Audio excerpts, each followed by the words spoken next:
Comigo, aproveitando que estão de pé, no livro de Êxodo, no capítulo 3 e versículo 13 a seguir.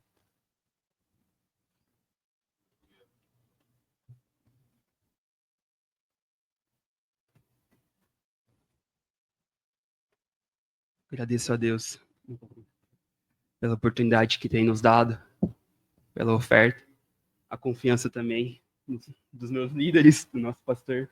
Que Deus continue abençoando. O texto nos diz assim: E disse Moisés a Deus: Eis que, quando vier aos filhos de Israel, eles disser: O Deus de vossos pais me enviou a vós. E eles me perguntarem: Qual é o seu nome? Que direis a eles?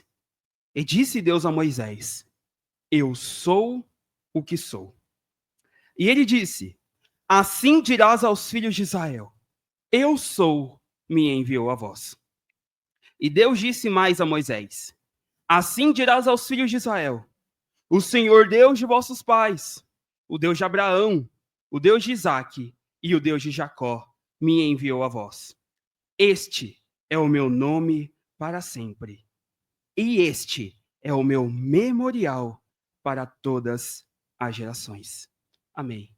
Podeis tomar o vosso assento.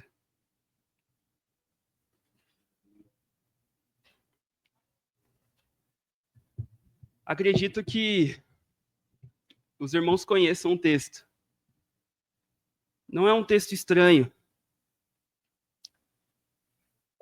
Até este momento, o Senhor tinha se revelado em Gênesis como o Deus Todo-Poderoso. Mas ninguém tinha perguntado o nome dele até então.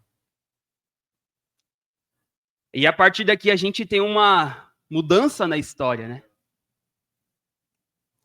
E como a gente leu, o Senhor estava começando a cumprir através de Moisés, uma promessa que já tinha sido feita aos pais. Eu sou o Deus de teu pai, Abraão. Então a promessa começou lá com Abraão. Quando Deus disse: Abraão, sai de tua terra, de tua parentela, e vai para a terra onde eu te mostrarei. Amém, Senhor. Abraão sai, vai nas suas peregrinações, e a promessa é feita a Deus para Abraão. Abraão, eu vou te dar um filho. Abraão, a tua descendência será como a areia da praia, como as estrelas do céu. A promessa se cumpre na vida de Abraão com o nascimento de Isaque. Isaque cresce, permanece no caminho do Senhor. A promessa continua na vida de Isaque. Ele tem seus filhos, Esaú e Jacó. Mas Esaú despreza a bênção de Deus, rejeitando a sua primogenitura. Jacó, por sua vez, o enganador, a abraça. Vai pelo seu caminho, desenvolve a sua vida, tem seus filhos, vai multiplicando as suas propriedades, os seus bens. Mas chega um momento onde Deus encontra Jacó e fala: Jacó, até aqui você foi um enganador, mas eu tenho algo para fazer através da sua vida. Você está com a promessa que eu tenho. Eu sou o Deus de gerações. Então muda o teu nome a partir de agora. Não serás mais chamado Jacó, mas Israel será o teu nome. Da descendência de Israel, de Jacó, os seus filhos, apesar de carregar a promessa, de ser fiel ao Deus Todo-Poderoso, entre seus filhos houve certa disputa. Algo que, acredito, né? Sabemos que não agrada ao Senhor, mas um dos filhos, vendido pelos próprios irmãos, como escravo, levado ao Egito. Por anos, como escravo, sofrendo, preso. Mas Deus o eleva e coloca como governador de todo o Egito. Em todo esse plano, no sofrimento que José teve que passar, o Senhor tinha um plano para que fosse José o instrumento que pudesse levar Israel, toda a nação, o povo que estava sendo formado, para que não morresse de fome, ao Egito, onde habitavam ali por séculos, habitaram na terra de Gósen. apacentando as suas ovelhas e o seu gado. A gente lê na Bíblia que o povo crescia, era um povo fértil, crescia demasiadamente tão bem, um povo forte, vigoroso, que os egípcios temeram. Já pensou se esse povo, ao vir um inimigo para nos atacar, convence eles de atacar a gente? Eles são um povo grande na terra, a gente vai perder. O que a gente faz? Vamos começar a aumentar a carga deles, o peso do trabalho deles. É o povo de Israel que constrói as 2 cidades tesouro do Egito, as 2 cidades celeiro, Ramsés e Pison. E mesmo assim o povo continuava crescendo. Faraó manda as parteiras, é para matar as crianças, mas até as parteiras do Egito temiam um Deus Todo-Poderoso. Chegou o momento que a ordem foi: mata os meninos, joga no Nilo, no rio. Mas a Bíblia nos fala que uma mãe, vendo que o seu filho era formoso, apesar que foi Moisés que escreveu o livro, decidiu fazer todo o esforço possível para salvá-lo. A sua última tentativa é colocar numa barca de juncos, descer no rio. A filha de Faraó o encontra. Decide adotá-lo como filho. O menino agora, chamado Moisés, pois foi retirado das águas, cresce na corte egípcia. Cresce na realeza de Faraó. É um dos príncipes. Filho da filha de Faraó. Mas já adulto, já um homem formado, já com todas as suas pretensões políticas e monárquicas, decidiu sair e ir para o meio do seu povo. No episódio, ele comete um homicídio. No outro dia, ele descobre que o assunto já é conhecido. Teme pela sua vida e foge. Faraó desejava matá-lo. Atravessa toda uma distância, chega à terra de Midian, faz uma justiça lá, uma benfeitoria. Por conta dessa justiça, acha um povo que o aceita, uma casa. Passa a morar na casa de seu sogro, que se tornará seu sogro Jetro. Se casa, tem seus filhos. Pelo menos a Bíblia nos conta aqui o nascimento do seu primogênito Gerson. Chegamos no capítulo 3. Moisés está bem. Já tinha pelo menos seus 40 anos. Está com a família formada. Está numa terra boa. Sua família está crescendo. Por que não dizer que suas propriedades, os seus bens também? Mas o interessante é que no primeiro versículo do capítulo 3, Moisés estava apacentando ovelhas. O trabalho do servo. E não eram suas ovelhas. Eram as ovelhas do seu sogro. Nem suas elas eram. Moisés podia estar cuidando dos seus assuntos, da sua família, dos seus bens. Podia estar aumentando o seu gado. Mas em vez disso, a Bíblia relata para nós que ele estava cuidando das ovelhas que não eram suas. Ele estava servindo alguém, cuidando, um trabalho pequeno, serviçal. Sabe o que é interessante? É que muitas vezes Deus coloca coisas nas nossas mãos para fazer que a gente acha que é pequeno. Deus tem dado talentos, dons ministérios para cada um de nós. Para alguns, é pregar. Para outros, louvar. Para alguns, é limpar a igreja. Trazer um alimento para a nossa EBD. O nosso café antes da EBD. Um prato para depois da nossa consagração no sábado. Talvez é um abraço que você sabe dar. E alguns de nós podem pensar que é algo pequeno, que é algo simples. Mas o próprio Senhor Jesus nos alertou lá no Evangelho: quem for fiel no pouco, no muito te colocarei. Moisés estava apacentando ovelhas que não eram suas, mas Deus já estava o treinando, porque lá na frente ele apacentaria um outro rebanho, mas de pessoas, milhões de pessoas.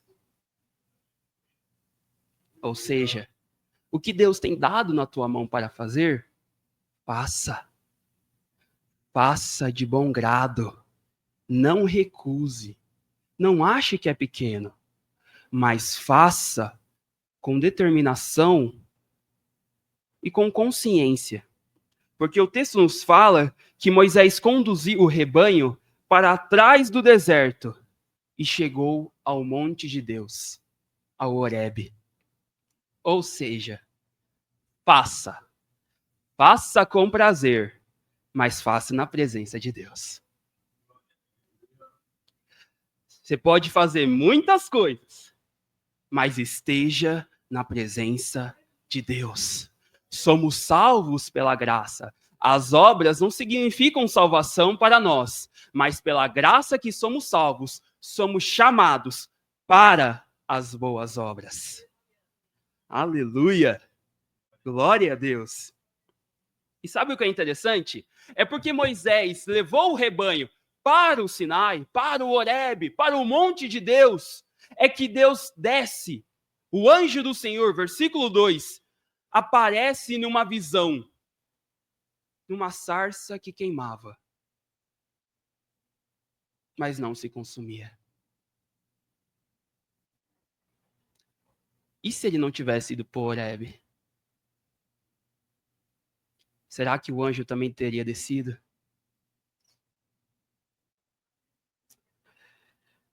O versículo 2 diz para nós, na parte B, e ele olhou, e eis que a sarça queimava com fogo, e a sarça não era consumida.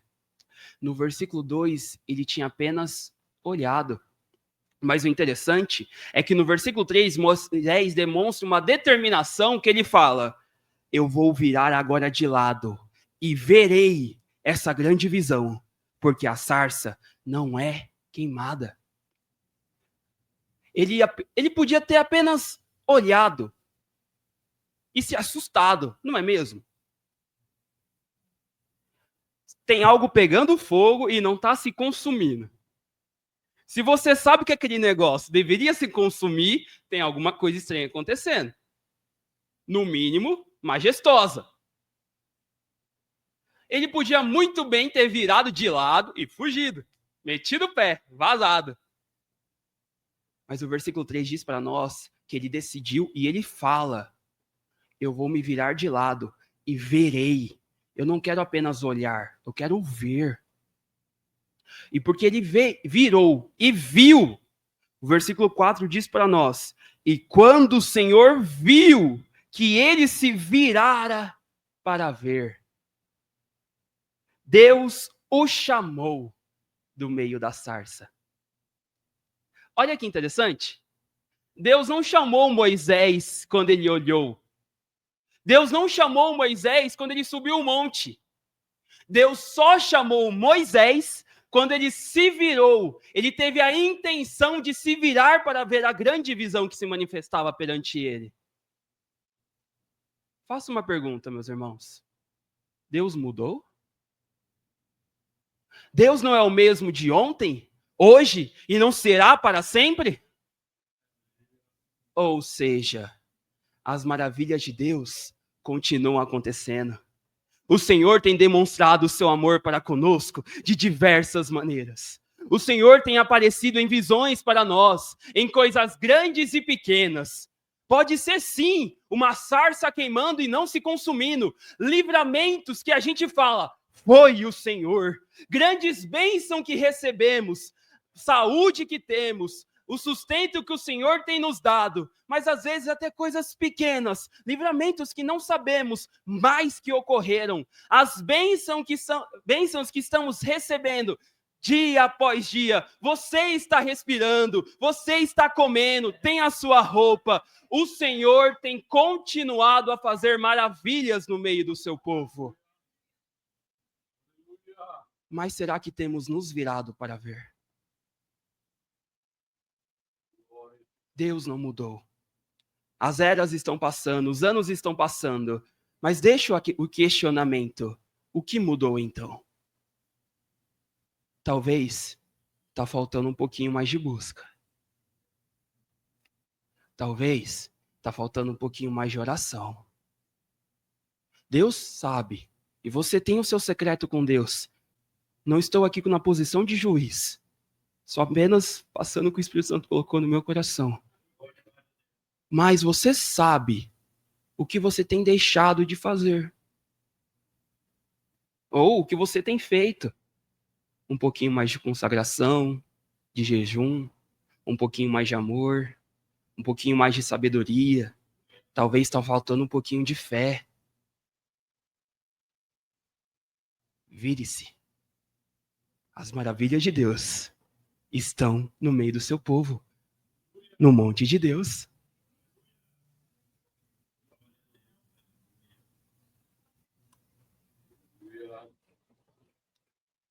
Deus o chamou, porque ele se virou.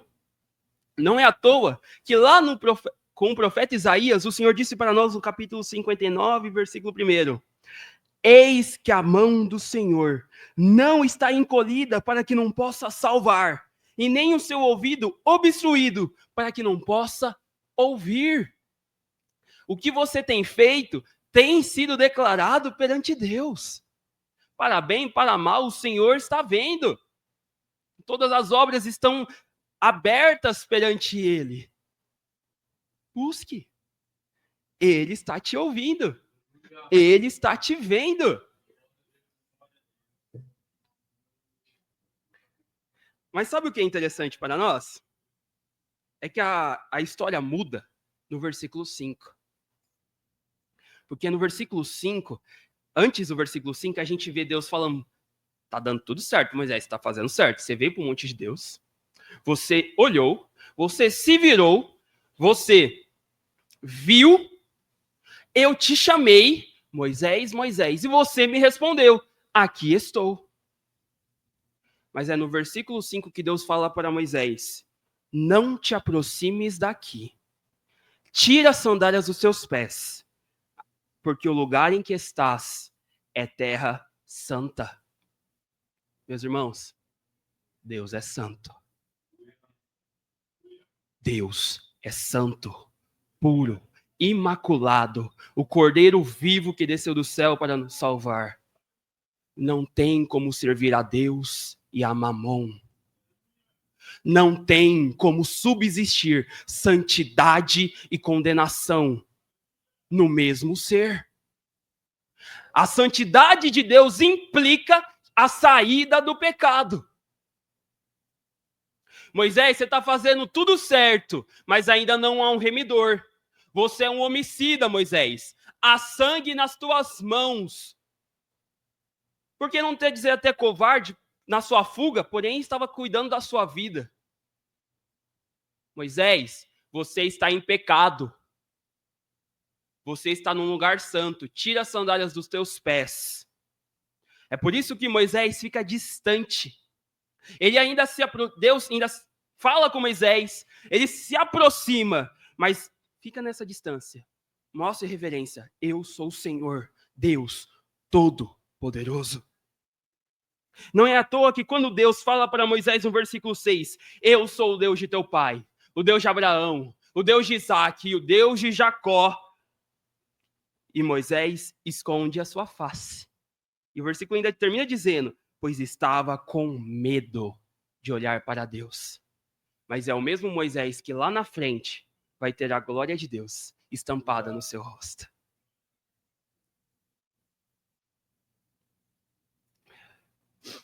Sabe o que acontece?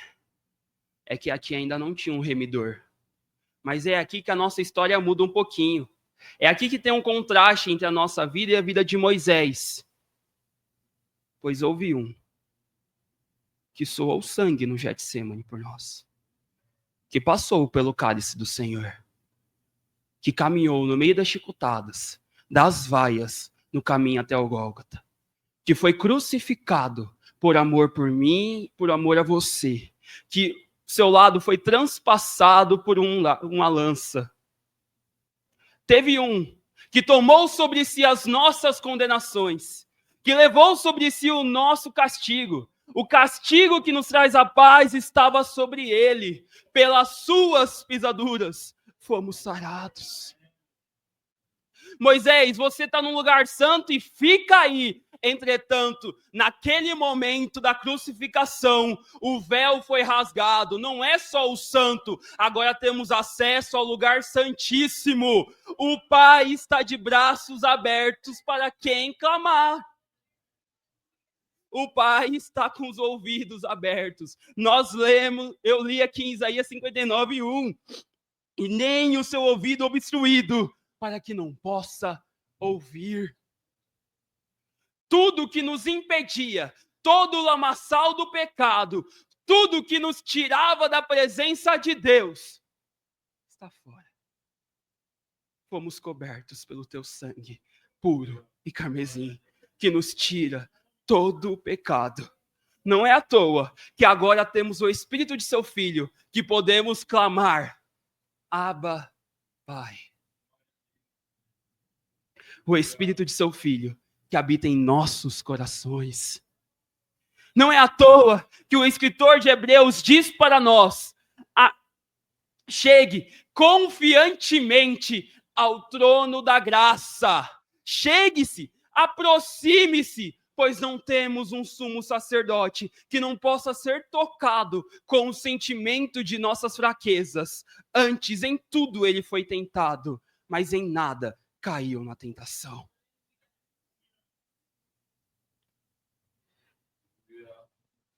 Não é à toa também que o apóstolo Paulo, lá na sua epístola aos Romanos, no capítulo 5, versículo 20, ele diz para nós, mas aonde o pecado abundou, superabundou a graça.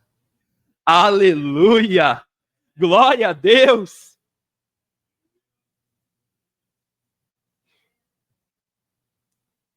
Mas até agora, Deus não está tratando a promessa com Moisés. Ele está tratando com Moisés. No versículo 7, o Senhor diz para nós, e o Senhor disse, certamente vi a aflição de meu povo que está no Egito, e ouvi o seu clamor por causa dos seus capatazes, pois eu conheço os seus sofrimentos. Eu desci para libertá-los da mão dos egípcios e para fazê-los sair daquela terra, para uma terra boa e grande, para uma terra que mana leite e mel, para o lugar dos cananeus e dos heteus e dos amorreus e dos ferezeus e dos heveus e dos jebuseus. Agora, portanto, eis que o clamor dos filhos de Israel é vindo até mim, e eu também vi a opressão com que os egípcios os oprimem. Moisés, a promessa que eu fiz lá para Abraão, da terra das suas peregrinações que eu daria a ele, ainda está de pé. E mais do que isso, Moisés, eu tenho ouvido o clamor dos filhos de Israel. Eu tenho visto o sofrimento do meu povo. Deus mudou? Ou seja, Deus tem olhado para nós. Deus tem visto a nossa dor. Deus conhece os nossos sofrimentos, o que temos passado, o que temos sofrido. O Senhor tem ouvido também o nosso clamor. Talvez se virar, seja clamar. Como a gente pode dizer um dia, como o salmista falou, eu esperei pacientemente no Senhor. Ele ouviu o meu clamor, atendeu o meu pedido.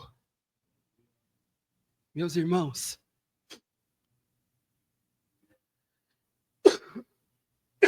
perdão. O Senhor, ele preza por seu povo escolhido. No Antigo Testamento, estamos trabalhando com o povo de Israel. Ele ainda cuida de Israel, mas agora ele tem a sua noiva, a sua igreja. Ele tem cuidado pela sua noiva, pelo seu rebanho, pelo seu povo escolhido. Não é à toa que com o profeta Jeremias ele disse: clama a mim e responder-te-ei, e te mostrarei coisas grandes e firmes que tu não sabes. Mas clama, ele ouve. Ele está pronto para te ouvir. Ele está pronto para atender o seu pedido, segundo o poder e o agir da sua vontade. Mas clame. Não deixe de clamar a Ele, de orar, de buscar a tua face. Quando Salomão, instalando ali o templo do Senhor em Jerusalém, o Senhor vem e aparece para eles e fala, no capítulo 7, se o meu povo, que é chamado pelo meu nome, se humilhar e orar, e buscar a minha face, e voltar dos seus caminhos iníquos, então eu ouvirei do céu, e perdoarei os seus pecados, e sararei a sua terra.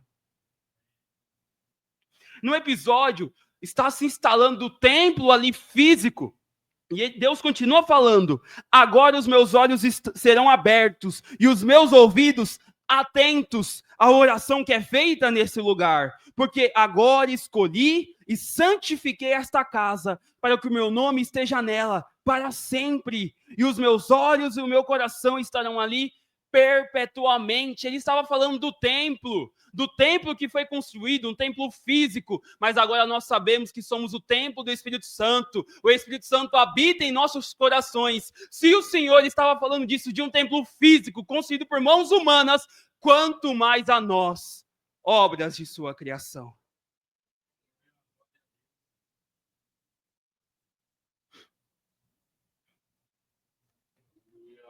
Depois de fazer todo esse chamado, Deus fala para Moisés no versículo 10, vem agora, pois eu te enviarei a Faraó, para que tires o meu povo, os filhos de Israel, do Egito.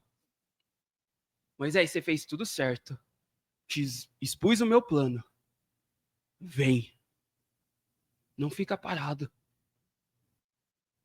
Você olhou, você se virou, você viu, você ouviu a voz de Deus.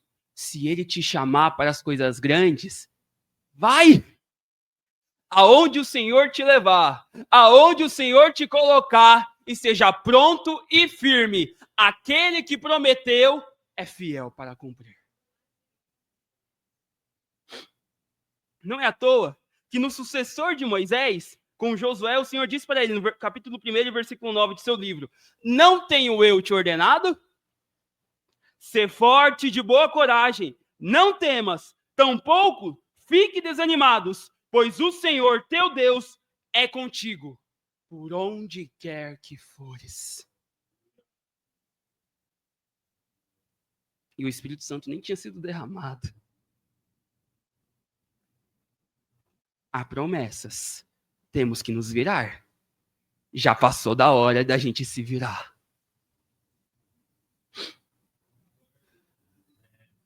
Moisés, ele fica preocupado. Ele pergunta no versículo 11, quem sou eu para que eu vá a Faraó e para que tire os filhos de Israel do Egito? Mas o Senhor nem dá chance. O Senhor já vira para Moisés e fala no versículo 12, certamente estarei contigo. Olha como o Senhor tem dito para cada um dos personagens, cada um daqueles que são chamados pelo Senhor, chamados pelo seu nome, estarei contigo. E te será um sinal para ti, de que te enviei. Quando tiveres tirado o povo do Egito, vós servireis a Deus sobre este monte. Isso é lindo. Isso é muito lindo. Porque estamos com Deus.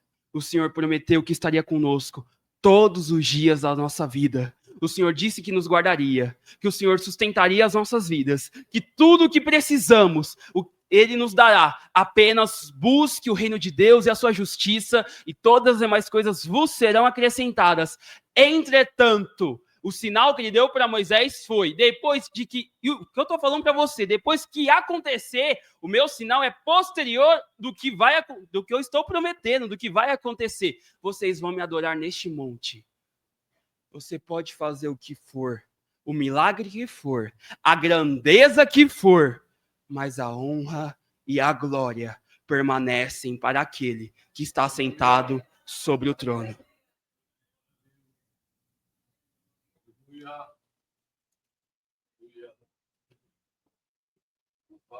O sinal de que temos até esse dia é o louvor é para ele, a glória é para ele.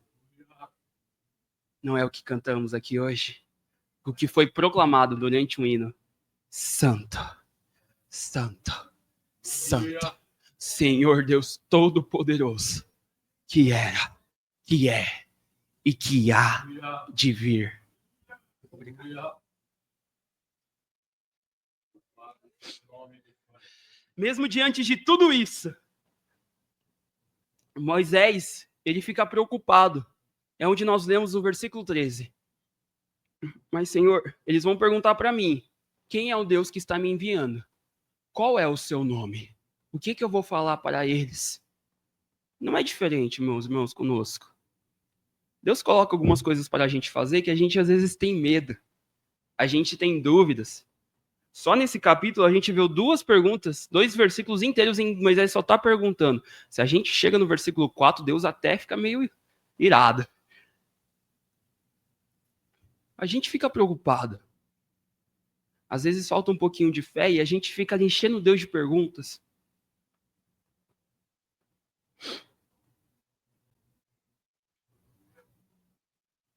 Deus já tinha dito para Moisés, eu vou estar com você. E nós temos a certeza até hoje. É o que Jesus disse para nós lá no Evangelho de Jesus Cristo, como escreveu o apóstolo Mateus, capítulo 28, versículo 20, parte B. E eu estarei com vocês até o fim dos tempos. Moisés, você está com medo, você está com dúvidas. Mas olha, eu vou te revelar o meu nome. Até agora, todos aqueles a quem eu chamei me conheciam como o Senhor Deus Todo-Poderoso. Mas agora estou aumentando a minha intimidade com o meu povo. Eu sou. Eu sou o que sou, Moisés. É neste momento que nós temos o nome de Yahvé escrito na Bíblia. É neste momento que eu posso dizer para os irmãos e reforçar a fé de cada um aqui nesta noite. O eu sou está conosco todos os dias da nossa vida. Não há impedimento, não há dor, não há disputa, não há luta, não há tribulação que seja maior do que aquele que está sentado no trono, que tem todo o domínio nas tuas mãos, que é o Alfa e o Ômega, princípio e fim, o Deus que é, que era e que há de vir, o Todo-Poderoso, que tem todo o poder nas tuas mãos, onipotente, onisciente e onipresente. Qual é o teu medo? O que te aflige a tua alma? Por que estás abatido, ó minha alma? E por que te perturbas dentro de mim? Espera em Deus, pois eu ainda confiarei nele. Ele é a alegria do meu semblante e o meu Deus.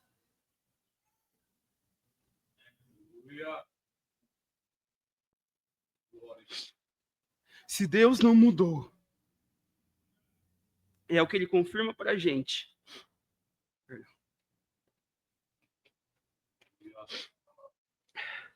Aqui no versículo 15. Assim dirás aos filhos de Israel: o Senhor Deus de vossos pais, o Deus de Abraão, o Deus de Isaque e o Deus de Jacó me enviou a vós. Este é o meu nome para sempre. Hoje e sempre serás. Ele é para sempre. E este é o meu memorial para todas as gerações. Todas as gerações. o memorial que nós temos, a certeza que nós temos, o testemunho que nós temos, é que Ele é. O seu amor que nos conquistou, como a gente pode ler lá no Evangelho de João, escrito por João, capítulo 3, versículo 16. Porque Deus amou o mundo de tal maneira que entregou o seu Filho unigênito para que todo aquele que nele crê não pereça, mas tenha a vida eterna. Nos alcançou também. E esta mensagem também nos alcançou. Somos alcançados pela graça. Somos recebidos pelo amor de Deus. É por isso que quando estamos abatidos, atribulados, desanimados, o autor de Hebreus já nos deu a resposta. Quando estiveres nessa situação, desanimado, capítulo 12 de Hebreus, olhe para Jesus. Lembre-se de Jesus, o qual padeceu todas as dores por nós, que foi até o fim. É por todas as gerações. Pode passar o tempo, pode vir o que for, pode acontecer o que for, acontecimentos, situações, leis, pode acontecer o que for. Entretanto, para sempre o Senhor é, até o final, até a sua vinda, até que nós possamos ouvir naquele grande dia, juntamente com os anjos, proclamando: Santo, Santo, Santo é o Senhor dos exércitos. Santo, Santo, Santo, Senhor Deus Todo-Poderoso, que era, que é e que há de vir. Chegará um momento em que todas estas gerações se reunirão e poderemos ouvir dos 24 anciãos: Tu és digno, ó Senhor, de receber glória e honra e poder, porque Tu criaste todas as